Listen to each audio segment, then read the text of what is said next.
สวัสดีสบายดีพี่น้องป้องปายสุผู้สุคนเนาะวันนี้พบพอกับเบาก่อนในช่อง YouTube ทันดาวมิวสิกวันนี้ก็ที่ว่าออกมาทงไห้ทงหน้าพี่น้องมาสืบสูบอากาศสดพี่น้องอากาศธรรมชาติสดพี่น้อง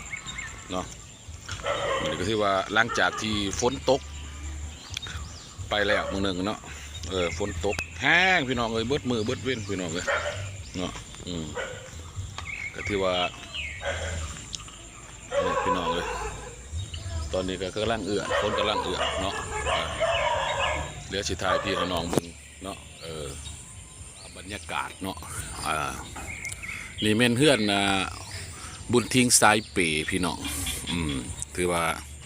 นี่ก็เป็นบรรยากาศทงไห้ทงหน้าพี่น้องมื้อนี้ที่ว่าบ่ก่อนออกมาเฮือนบ่าวบุญทิ้งสายเป๋พี่น้องแต่ว่าทางเข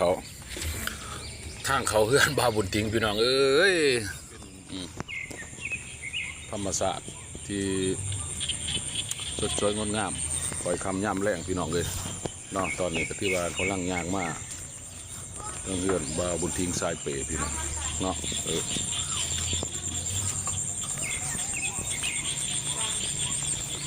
แต่ว่ามือนี้ก็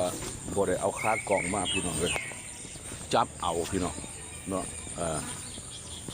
เดี๋ยวสิไปถ่ายน้องให้พี่ให้น้องเบิ่งน้องบ่าวบุญทิ้งสายเป๋พี่น้องเนาะบรรยากาศทางหลังของพี่น้องโอ้ยสดสวยงดงามเนาะมาเพื่อนของบ่าวบุญทิ้งสายเป๋เลยพี่น้องเนาะเดี๋ยวสิพาพี่พาน้องไปเบิ่งน้องเนาะน้องทางหลังเลยเนาะมีทั้งหมักเขือหมักแข่งและหมักม่วงพี่น้องเลย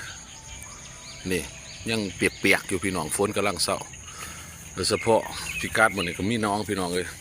เนาะน้องหอยคำย่ำแรงถือว่าบรรยากาศดีพี่น้องมันนี่เนาะหอยคำย่ำแรงพี่น้อง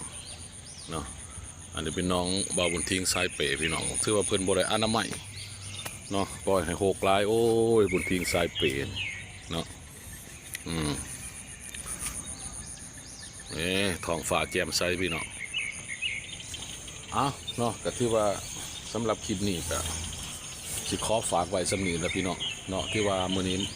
บอกก่อนเองก็มาถ่ายธรรมศาสตร์ให้พี่ให้น้องเบิ่งบ่นี่เนาะหลังจากที่เฮาบ่ได้เฮ็ดเพลงเฮ็ดอันนั้นลงเนาะก็เบิ่งหลายๆอย่างหลายๆแบบไปพี่น้องเพื่อบ่ให้พี่น้องเบื่อเนาะสำหรับคลิปนี้ฝากกดไลค์กดแชร์และฝากกดติดตามเพื่อเป็นกำลังใจให้แก่ทีมงานทานดำมิวสิกเฮาสำหรับคลิปนี้ไปก่อนบ๊ายบาย